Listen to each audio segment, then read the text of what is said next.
నువ్వు మేలిమి బంగారముతో కరుణాపీఠమును చేయవలెను. దాని పొడుగు 2 మూరలున్నర, 2 మూరలున్నర, దాని వెడల్పు 3 మూరెడున్నర, మరియు 2 బంగారు కేరూబులను చేయవలెను. కరుణాపీఠం యొక్క 2 కొనలను నకిషి పనిగా చేయవలెను. ఈ కొనను ఒక కేరూబును, ఆ కొనను ఒక కేరూబును చేయవలెను. కరుణాపీఠమున దాని 2 కొనల మీద కేరూబులను దానితో ఏకాండముగా చేయవలెను. ఆ కేరూబులు పైకి విప్పిన రెక్కల గలవై కరుణాపీఠమును తమ రెక్కలతో కప్పుచుండగా వాటి ముఖములు ఒండొంటికి ఎదురుగా ఉండవలెను. ఆ కేరూబులు ముఖములు కరుణాపీఠమును తట్టు నుండవలెను. నీవు ఆ కరుణాపీఠమును ఎత్తి ఆ మందసం మీద నుంచవలెను. నేను నీకిచ్చు శాసనములను ఆ మందసములో నుంచవలెను. 22 వాక్యం చదువు. అక్కడ నేను నిన్ను కలుసుకొని కరుణాపీఠం మీద నుండి శాసనములు గల మందసం మీద నుండి 2 కేరూబుల మధ్య నుండి నేను ఇశ్రాయేలీయుల నిమిత్తము మీకు ఆజ్ఞాపించు సమస్తమును నీకు తెలియజెప్పేదను. హల్లెలూయా, హల్లెలూయా.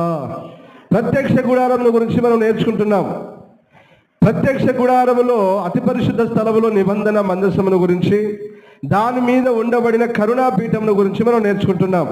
దేవునికి స్తోత్రం, హల్లెలూయా. కరుణాపీఠము పోయిన వారంలో దేనికి సూచన అని చెప్పాను నాన్న?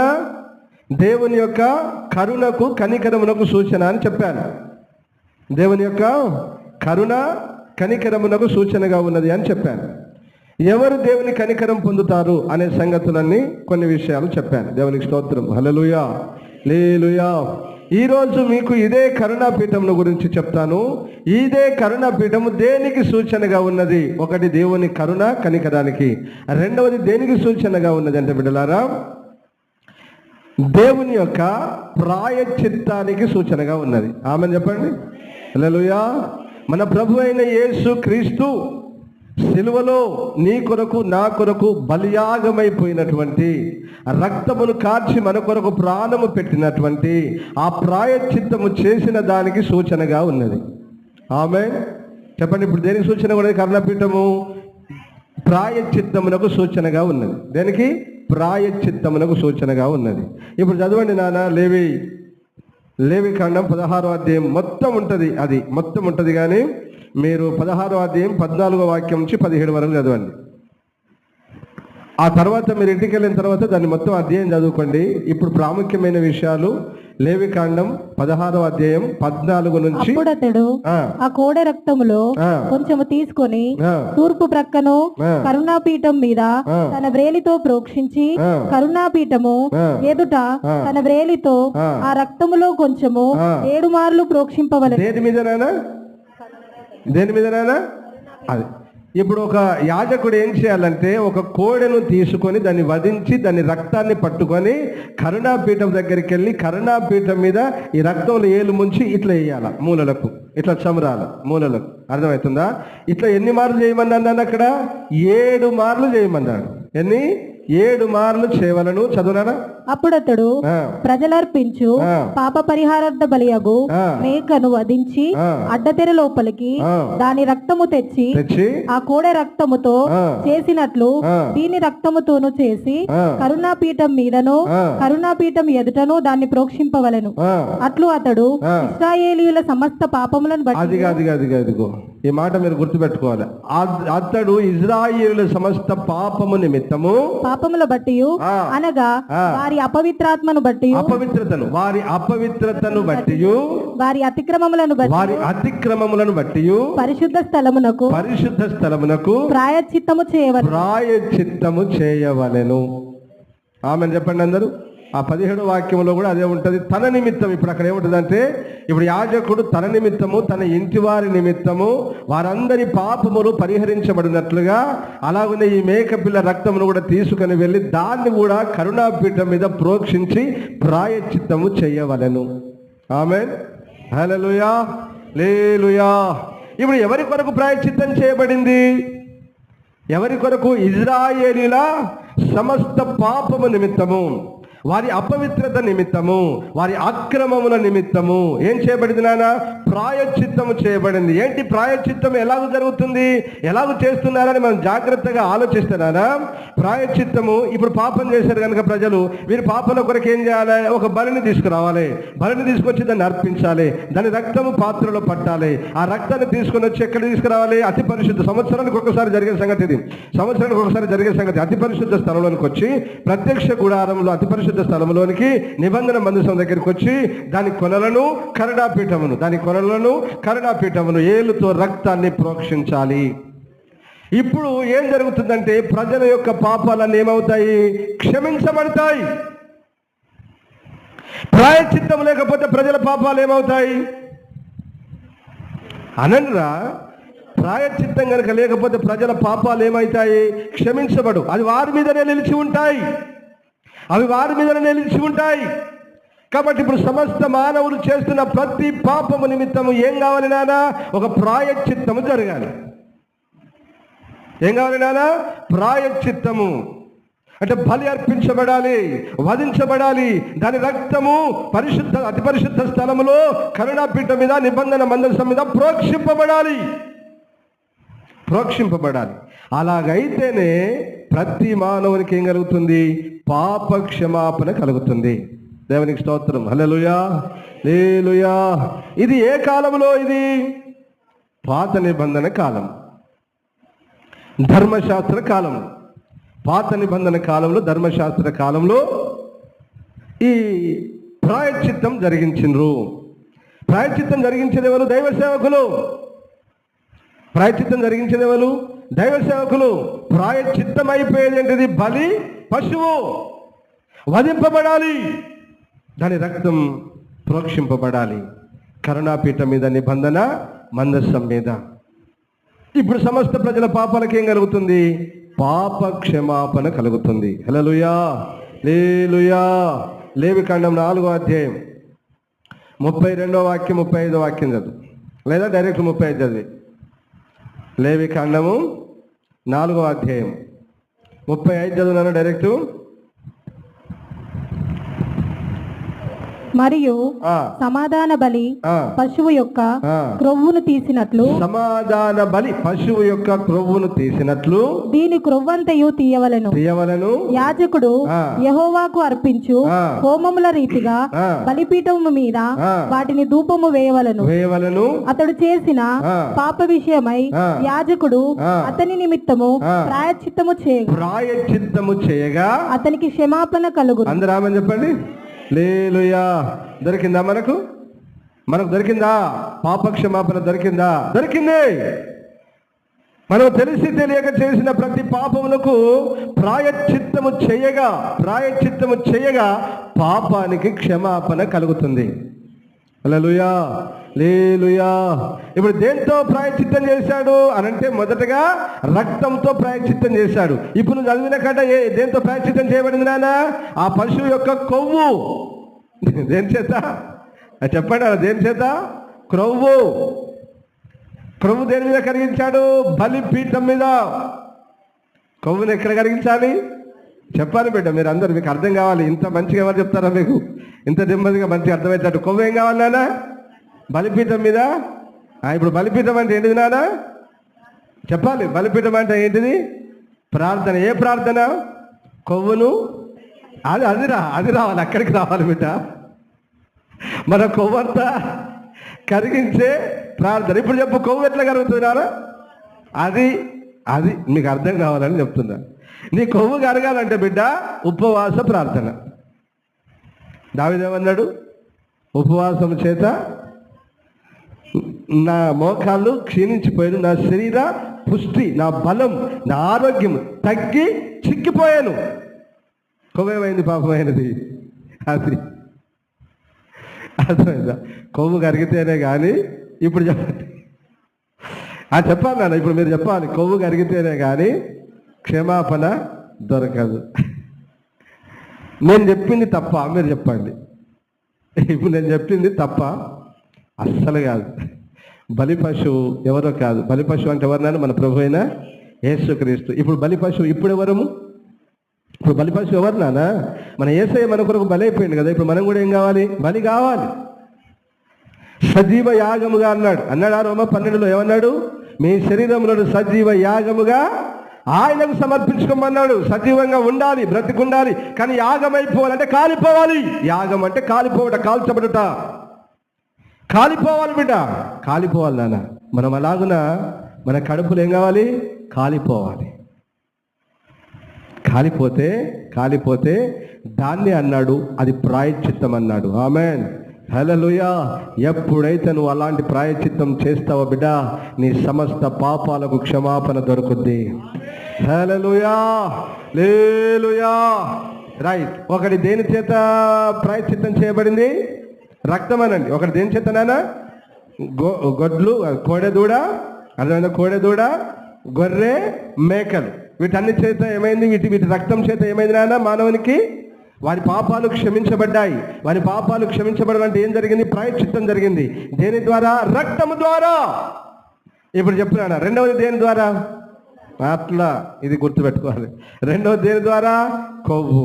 ఇప్పుడు నీ ఆ కొవ్వు కరిగితేనే కానీ, కొవ్వు కాలు దహింపబడితేనే కానీ మానవునికి ఏం దొరకదు? ప్రాయశ్చిత్తం. ఇప్పుడు మన కొవ్వు ఏం కావాలి?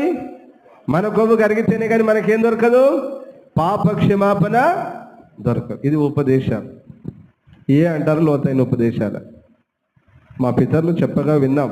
మా తండ్రి గారు చెప్పగా విని మీకు చెప్తున్నాం. అద్భుతమైన ఉపదేశకుడు మా తండ్రి గారు, పాస్టర్ జే డేవిడ్ రాజు గారు, హోసన్నా పెంతెకోస్తు ఫెయిత్ మినిస్ట్రీస్ అధినేత. మంచి ఉపదేశకుడు, మంచి లోతైన సంగతులు తెలియజెప్పేవాడు మాకు.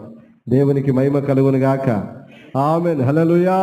వారు చెప్పగా విని చెప్తున్నాం. కాబట్టి బిడ్డలారా, మీరందరూ ఆలోచన చేయాల్సింది ఏంటంటే, మనందరికీ పాప క్షమాపణ కావాలా వద్దా? మీరు చెప్పండి. ప్రతి మానవునికి పాప క్షమాపణ కావాలి. దేవునికి స్తోత్రం, హల్లెలూయా, హల్లెలూయా. ఒకటి రక్తము చేతను, రెండు క్రొవ్వు చేతను మానవునికి పాప క్షమాపణ దొరుకుతుంది. చాలా సంగతులు ఉన్నాయి. అందుకే వచ్చే వారం చెప్తాను అన్నాను. ఇప్పుడు ఈ పాప క్షమాపణ లోకములో మనుషులందరికీ, ఇప్పుడు ఒక్క పశువును వధిస్తే, ఒక్క గొర్రెను, ఒక మేకను, ఒక ఆవును వధిస్తే ఎవరికి కలిగింది పాప క్షమాపణ? నువ్వు తీసుకొని వస్తే నీకే, ఆమె తీసుకొని వస్తే ఆమెకే, ఈమె తీసుకొని వస్తే ఈమెకే, ఆయన తీసుకొని వస్తే ఆయనకే. అంతేనా? అందరికి కలగలే అమ్మా, అందరికి కలగలే పాప క్షమాపణ, అందరికి కలగలే. నీకు, నీ ఇంటి వారికి. అక్కడ అన్నాడు కదా, లేవి 16:17. పరిశుద్ధ స్థలములో ప్రాయశ్చిత్తము చేయుటకు అతడు లోపలికి పోవునప్పుడు అతడు తన నిమిత్తము తన ఇంటి వారి ఈ మాట కొరకు చదివించిన. ఇప్పుడు మీ అందరికి తెలవాలి కదా నాన్న. అతడు తన నిమిత్తము, తన ఇంటి వారి నిమిత్తము, ఇశ్రాయేలీయుల సమస్త సమాజము నిమిత్తమును ప్రాయశ్చిత్తము చేసి బయటకు వచ్చే వరకు ఏ మనుష్యుడును ప్రత్యక్ష గుడారములో ఉండరాదు. ఆమేన్, హల్లెలూయా. సారీ, ప్రజలందరి కొరకు కూడా అన్నాడు. తన కొరకు అంటే ప్రధాన యాజకుడు, కానీ మీ విశ్వాసులు మాత్రం మీ కొరకే, ఒక్కల కొరకే, ఒక్క ఇంటి వారి కొరకే. సేవకుడు చేసేది అందరి కొరకు అవుతుంది. మీరు చేసేది మాత్రం మీ ఇంటి వారి కొరకే జరుగుద్ది. ఇప్పుడు యేసు ప్రభు ఏం చేశాడంటే, మన ప్రజలందరి పాపాల కొరకు ఆయన ప్రాయశ్చిత్తం చేశాడు. 1 యోహాను పత్రిక 4వ అధ్యాయం 10వ వాక్యం చదవండి. అదే వాక్యం. మనం దేవుని ప్రేమించితిమని కాదు, తానే మనలను ప్రేమించి మన పాపములకు ప్రాయశ్చిత్తమై యుండుటకు తన కుమారుని పంపెను. ఆమేన్, హల్లెలూయా, హల్లెలూయా. ఇప్పుడు చెప్పండి నాన్న, లోకంలో ఉన్న సమస్త ప్రజలందరి పాపముల నిమిత్తము ఎవరు ప్రాయశ్చిత్తం చేశారు? ప్రభువైన యేసు క్రీస్తు చేశాడు. ఇది ప్రవచనానుసారం, ఇది లేఖనానుసారం, ఇది ప్రవచనానుసారం. ఏంటంటే ఇది ప్రవచనానుసారం. ఇది ప్రవక్తలు, ఎందరో ప్రవక్తలు బోధించి ప్రకటించిన ఆ ప్రవచనాల చొప్పునే ఈ ప్రాయశ్చిత్తం జరిగింది. ఆయన ఎలా చేశాడు అంటే, హెబ్రీ పత్రిక 9వ అధ్యాయం 11వ వాక్యం నుంచి ఆయన ఎలా చేశాడు ప్రాయశ్చిత్తము? రక్తమే కదా ప్రోక్షింపబడాలి. 9:11 నుంచి చదువున్నాను. అయితే ఆ. క్రీస్తు రాబోవుచున్న మేలుల విషయమై ప్రధాన యాజకుడిగా వచ్చి తానే నిత్యమైన అది కాదు, తానే నిత్యమైన విమోచనను సంపాదించి హస్తకృత్యం కానిది ఆ. అనగా ఆ. ఈ సృష్టి సంబంధము కానిదియు ఆ. మరి ఘనమైనదియు ఆ, పరిపూర్ణమైనదియునైనా ఆ. గుడారము ద్వారా మేకల యొక్కయు కోడెల యొక్కయు రక్తముతో కాక తన స్వరక్తంతో ఒక్కసారి ఆ, పరిశుద్ధ స్థలములో ఆ. ప్రవేశించెను. ఆ. ఏలయనగా ఆ. మేకల యొక్కయు ఆ. ఎడ్ల యొక్కయు ఆ. రక్తమును ఆ. మైలపడిన వారి మీద మైలపడనగా పాపమిత్రుల మీద, పాపుల మీద, మైలపడిన వారి మీద ఆవు దూడ బూడిద ఆవు దూడ యొక్క ఆ కావలసిన తర్వాత వచ్చే బూడిద చల్లుటయు ఆ.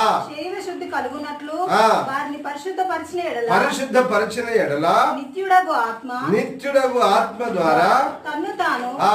దేవునికి ఆ. నిర్దోషినిగా ఆ. అర్పించుకొనిన ఆ. క్రీస్తు యొక్క రక్తము ఆ. నిర్జీవ క్రియలను విడిచి జీవము గల దేవుని సేవించుటకు ఆ. మీ మనస్సాక్షిని ఎంతో ఎక్కువగా శుద్ధి చేయను. ఆమేన్. హల్లెలూయా. అప్పుడు ఆవు దూడ రక్తము సమర్పించారు. అక్కడ దాన్ని కాల్చి ఏం చేశారు? బూడిద చేసి వచ్చిన పాపం చేసిన ప్రతి పాపం మీద బూడిద చల్లారు.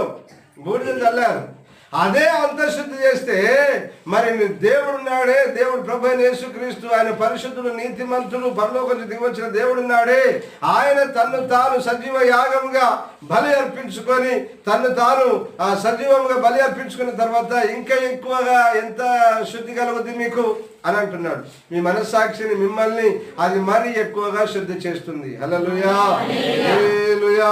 ఎందుకో తెలుసా? మీరు రాబోవు నిత్య స్వాస్థ్యమును పొందునట్లు. కింది వాక్యం చదివినాను, దాని కింది వాక్యం చదువు. ఈ హేతువు చేత మొదటి నిబంధన కాలంలో జరిగిన అపరాధముల నుండి విమోచన కలుగుటకై ఆయన మరణమును పొందినందున పిలువబడిన వారు, అది ఎవరినైనా మీరందరూ అమ్మ గుర్తుపెట్టుకోండి, పిలువబడిన వారు నిత్యమైన స్వాస్థ్యము వాగ్దానమును పొందు నిమిత్తము, నిత్యమైన స్వాస్థ్యమును గుర్చిన వాగ్దానము పొందు నిమిత్తము ఆయన క్రొత్త నిబంధనకు మధ్యవర్తి హల్లెలూయా, హల్లెలూయా. పిలువబడిన వారందరికీ ఏం పొందుకోవాలట? నిత్యమైన స్వాస్థ్యం. ఏంటిది మీకు నిత్యమైన స్వాస్థ్యం? ఈ భూలోకంలో ఉన్నదా? లేదు నాన్న, పరలోకంలో ఉన్నది. హల్లెలూయా, హల్లెలూయా.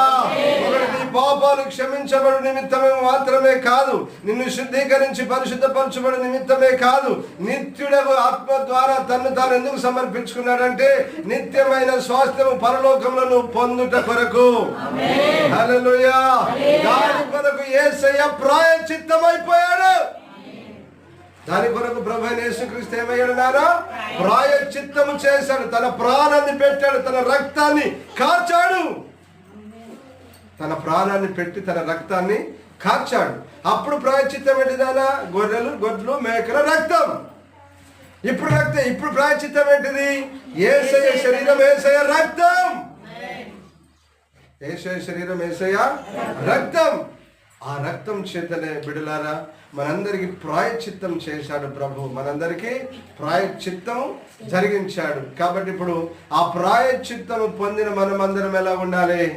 నీ కొరకు, నా కొరకు యేసయ్య ప్రాయశ్చిత్తం అయిపోయాడు కదా. ప్రాయశ్చిత్తం అయిపోయిన యేసయ్య కొరకు మనం ఎలాగ బ్రతకాలి? మంచిగా బ్రతకాలి. ఏమన్నాడు? ఇంకెందుకు చనిపోతున్నావు ప్రభు అంటే, పిలువబడిన వారు ఉన్నారు, నా ప్రజలు పిలువబడిన వారు ఉన్నారు, నిత్యమైన స్వాస్థ్యమును పొందుట కొరకు నేను చనిపోతున్నాను అయ్యా అన్నాడు. ఎంత గొప్ప ప్రేమ, ఎంత గొప్ప ప్రేమ, ఎంత గొప్ప కనికరం కలిగిన దేవుడు.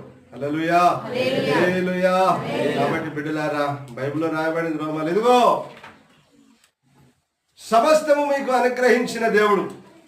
ఏమన్నాడు? సమస్తమును మీకు అనుగ్రహించిన దేవుడు తన ప్రియకుమారుని మీ కొరకు అనుగ్రహించిన దేవుడు. ఏమన్నాడు? తన ప్రియకుమారుని మీ కొరకే చనిపోనట్లుగా చేసిన దేవుడు సమస్తము మీకు ఎందుకు అనుగ్రహింపడు అంటాడు. ఆమేన్, హల్లెలూయా. కాబట్టి అన్ని దేవుడు మీకు ఇస్తాడు. ఆమేన్ చెప్పండి. హల్లెలూయా. స్వస్థత, విడుదల, సంతానం, ఆరోగ్యం, సమాధానం అన్ని ఇస్తాడు. అయితే నువ్వు యేసునందు విశ్వాసం ఉంచు. ఆయన నీ కొరకు బలి అయిపోయాడు, నీ కొరకు ప్రాయశ్చిత్తం అయిపోయాడు, నీ కొరకు రక్తము కార్చాడు, నీ కొరకు తన ప్రాణాన్ని పెట్టాడు అని విశ్వాసం ఉంచు. ఆయన మీదనే విశ్వాసం ఉంచు. యేసయ్య నామం మీద, యేసయ్య రక్తం మీద విశ్వాసం ఉంచు. ఖచ్చితంగా నా ప్రభు నిన్ను విడిపిస్తాడు, ఆరోగ్యం ఇస్తాడు, ఆశీర్వదిస్తాడు. పిలువబడ్డ నీకు నిత్య స్వాస్థ్యమైన పరలోకాన్ని ఇస్తాడు. ఆమేన్. హల్లెలూయా, హల్లెలూయా. ఇది ప్రవచనానుసారం. దీనికి సంబంధించి ఒక మాట చదివించి ముగిస్తాను. దీనికి వచ్చే వాళ్ళని కూడా చెప్తాను నేను. ఓకేనా? యోబు పుస్తకం 33వ అధ్యాయం 16వ వాక్యం చదివినానా? 33. నరులు గర్విష్ఠులు కాకుండా అదే నరులు, ఈ భూలోకం మీద ఉన్న సమస్త నరులు గర్విష్ఠులు కాకుండా చేయనట్లు తాము తలంచిన కార్యము వారు మానుకొనున్నట్లు. విన్నారా? ఏం కావాలంటే వారు తలంచిన కార్యం ఏం కావాలి? వాళ్ళు మానుకోవాలని. ఏది పడితే అది చేస్తే ఎట్లరా? నీకు ఏ ఆలోచన వస్తే అది చేస్తే ఎట్లా బిడ్డ? అట్లా కాదు కదా. ఆ పనికి మాలిన పనులు ఏం కావాలి? నువ్వు మానుకున్నట్లు గోతికి పోకుండా వారిని కాపాడునట్లు. అది కాదు, ఈ మాట అండర్లైన్ చేసుకోండి మీరు అందరు. గోతికి పోకుండా వారిని చదువు. కత్తి వలన నశింపకుండా వారి ప్రాణమును తప్పించినట్లు ఆయన వారి చెవులను తెరవజేయును. వారి కొరకు తెరుస్తారు. ప్రభువా, మీ కాదు మొత్తం యేసయ్యా తెరుస్తలేరయ్యా. వాళ్ళ చెవులు తెరుస్తలేవా? ఎవరికి? మీరు చెప్పండి, తెలుసుకుంటున్నారా చెవులు? చెవిటి పాము వలె తోకతో మూసుకున్నట్టున్నారు ప్రజలు. సత్యవాక్యం ఎవరికి ఎక్కట్లేదు, మంచి వాక్యం ఎక్కట్లేదు ఎవరికి. చెవిటోళ్ళలాగా బ్రతుకుతున్నారు క్రైస్తవులు అనబడిన కొందరు. అందరని కాదు, కొందరు. ఇక మరికొందరికి అయితే దేవుని గురించిందే కానీ, వాక్యం గురించిందే కానీ ఏం అవసరం లేదు వాళ్ళకైతే. చెవులు నొక్కెపడిచి పనికి మాలిన మాటలు అయితే తింటాం. పనికి మాలిన మాటలు చేందక్క చెవు నిక్క పెడుతుంటాం. తెలివి చల్లకుండా వాక్యం వినవే నిద్రపోతా ఇట్లే ఇదే జోకొడతాంటారు. ఆ పనికి మాలిన ముచ్చట్లయితే చెవితో నిక్క పెట్టింటారు. నాన్న చోదిక బజర్ల మీద నడతాంటే ఇప్పుడు ముచ్చట్లు ఏం వాళ్ళకి పని లేదు. దేవుని భయమే ఉంటుంది వాళ్ళకు. లేదు, దేవుని భయం లేదు, వాళ్ళకి భక్తి లేదు. దొంగ మాటలు. నేనంటాను, మీరు ఏమన్నా అనుకోండి, దేవుని మందిరానికి రాకుండా దేవుని సన్నిధిని విడిచేవారంటే వాడు దేశ దిమ్మరి. వానికి ఏమీ లేదు, వానికి దేవుని భయము, వానికి భక్తే లేదు. కానీ నేను క్రైస్తవులు. దొంగ మాట, అది అబద్ధం. నువ్వు అబద్ధం చెప్తున్నావు ముఖం మీద నాను. ఎందుకు అబద్ధాలు ఆడతారు? దేవుని నమ్మినని. దేవుని నమ్మిన నువ్వు ఈరోజు ఎక్కడ ఉండాలి? దేవుని నమ్మిన నువ్వు ఈరోజు ఎక్కడ ఉండాలి? అంతే. దేవుని చర్చికి వెళ్ళకుండా, మందిరానికి వెళ్ళకుండా మేము కూడా దేవుని నమ్మినమయ్య గారు అక్కడ మేము కూడా దేవుని నమ్మిన సిస్టర్ అంటే మీరు అప్పుడు అడగాలి. ఫంక్షన్ల కాడిపోయిన, పెళ్ళ కాడిపోయిన ఏమడగాలి? చర్చికి వెళ్తున్నావా ప్రతి వారం తప్పకుండా అని అడగాలి. ఏమడగాలి? చర్చికి వారం తప్పకుండా వెళ్తున్నావా? పరిశుద్ధాత్మాభిషేకం పొందుకున్నావా? వాక్యం నీకు అర్థమవుతుందా? వాక్యానుసారమైన బ్రతుకుతున్నావా అని చెప్పి ఏమన్నా మీద ఉంటే ఇదేం దక్కమనా, ఇదేం దక్క అన్నారు. చెల్లె కొంచెం సరతి అక్క మారు మంచిగా అలా ఇట్లా అడగారు. అక్క బాగున్నాడా, బాగున్నాడా, ఇంకా చెప్పు ముచ్చట, ఇంకా చెప్పు వచ్చేదాన్ని సోది అని తింటారు. వారి చెవులు తెరవజేయును.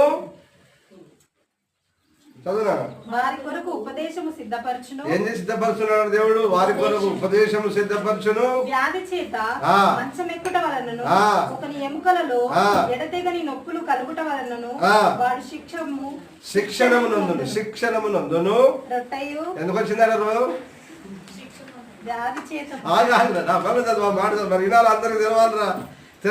ఇట్లా తెరవకపోతే చెప్పకపోతే ఎవరికి అర్థమవుతలేదు నాన్న. చెప్పు మళ్ళీ చదువు నాన్న. వ్యాధి చేత ఒకడు ఎందుకు ఎక్కిండో కింద చెప్తున్నాడు. ఒకడు వ్యాధి చేత ఎందుకు మంచం ఎక్కిండో చదువు. ఒకని ఎముకలలో అయ్యా నొప్పులు, ఒళ్ళంతా నొప్పులు, ఎముకలంతా నొప్పులు అని అంటారు కదా. ఎందుకు వచ్చినాయి? నువ్వు కూడా వింట ఎవరైతే అందరికి వాక్యమే. ఈ ప్రపంచంలో అందరికీ ఒక్కరికి కాదు కదా, నేను అందరికీ వాక్యమే. అది అందరికీ. నీకు ఆరోగ్యం బాగలేదు, నొప్పులయ్యా, రోగమయ్యా, ఇదయ్యా, అదయ్యా.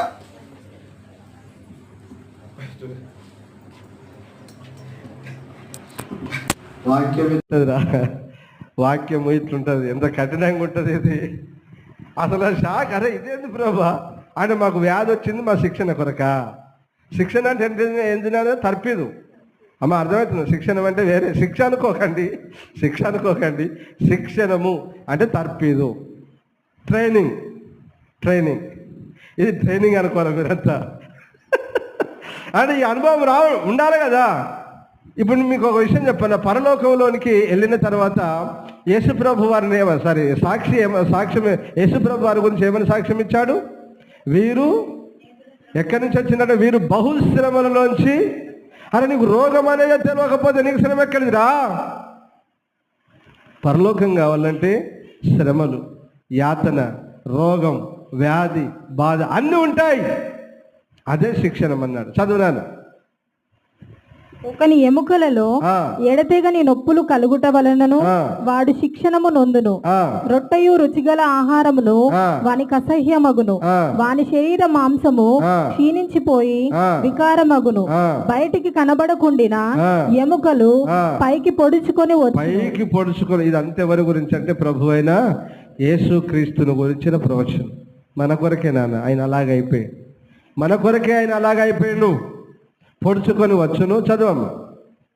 వాడు సమాధికి సమీపించును, వాని ప్రాణము సంహారకుల యొద్దకు సమీపించును. నరులకు యుక్తమైనది నరులకు యుక్తమైనది, నరులకు మంచిది ఏదో దానిని వానికి తెలియజేయుటకు వేలాది దూతలలో గనుడగు ఒకడు. ఎవరి ఘనుడు? వానికి మధ్య ఎవరి ఘనుడు? హెబ్రీ పత్రిక 1వ అధ్యాయంలో రాయబడిన వేలాది దూతలలో ఘనుడు మన ప్రభు అయిన యేసుక్రీస్తు. హల్లెలూయా. ఆ వేలాది దూతలలో ఘనుడు ఒకడు వానికి మధ్యవర్తి యుండిన ఎడల దేవుడు వాని యందు కరుణ చూపి. అది ఎవని యందు? వాని యందు అంటే ఎవరి యందు? మన నరుని యందు, నరుని యందు.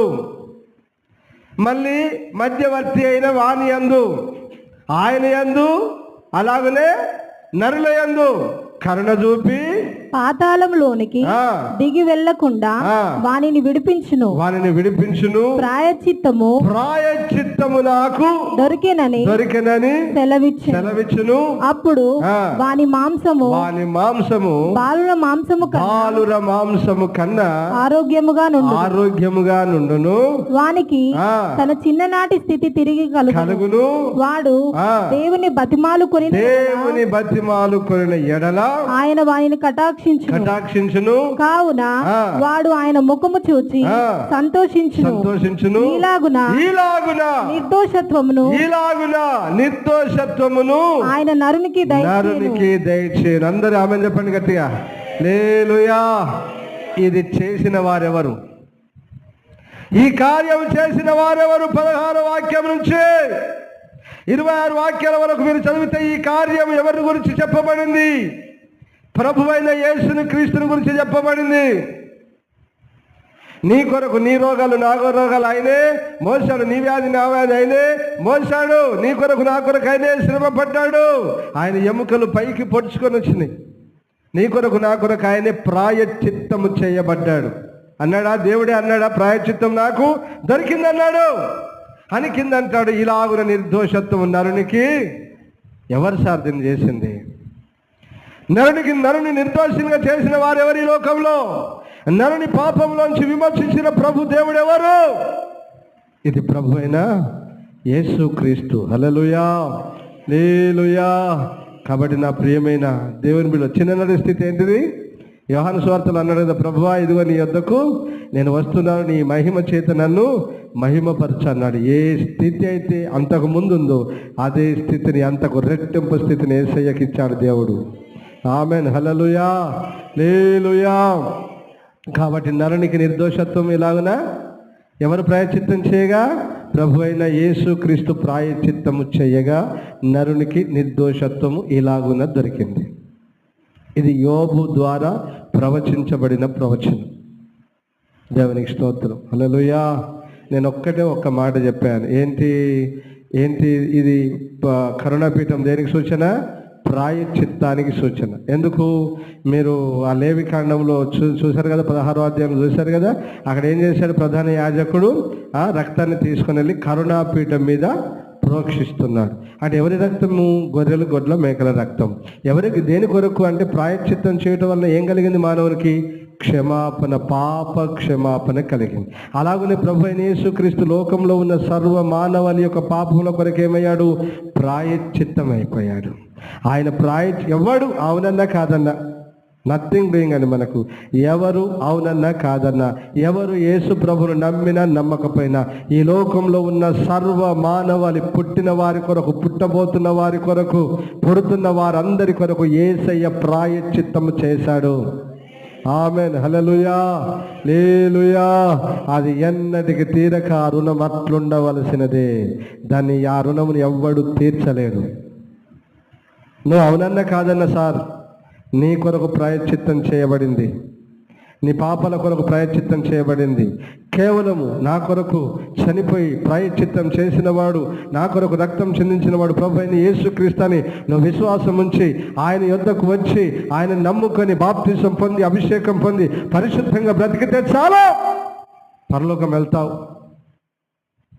పరలోకం వెళ్తావు. కాబట్టి బిడ్డలారా,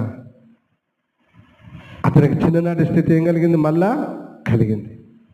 నీ పాపాలకు ప్రాయశ్చిత్తం చేశాడు కనుక నీకు మళ్ళీ ఏం కలుగుద్ది నాన్న? నీ ప్రాయశ్చిత్తం అయిన తర్వాత ఏం కలుగుద్ది? నీకు మళ్ళీ పరలోకము దొరుకుద్ది, కలుగుద్ది. కాబట్టి రక్తము ద్వారా ప్రాయశ్చిత్తం జరిగింది. ఇంకా 4 మాటలు ఉన్నాయి ఇందులోనే. ఇంకెన్ని మాటలు? 4 మాటలు ఉన్నాయి. వచ్చే వారం చెప్తాను. దీన్ని చెప్తూనే వచ్చే వారం ఈ 4 మాటలు చెప్తాను. ఒక్కటే నేను మిమ్మల్ని కోరుకున్నది, టైంకి రండి. కరెక్ట్ 8:10 కల్లా మీరు ఇక్కడ ఉండాలి. 8కి షార్ప్, 8కి ఇక్కడ ఉండాలి. మీరు ఏం పనులు చేసుకుంటారో ఏమో నాకు తెలియదు, కానీ పిల్లలు త్వరగా మీ పనులు ముగించుకొని 8కి రండి. ఆరాధన స్టార్ట్ అవుతుంది. 9కి నాకు మైక్ ఖచ్చితంగా ఇవ్వాలి. ఓకేనా?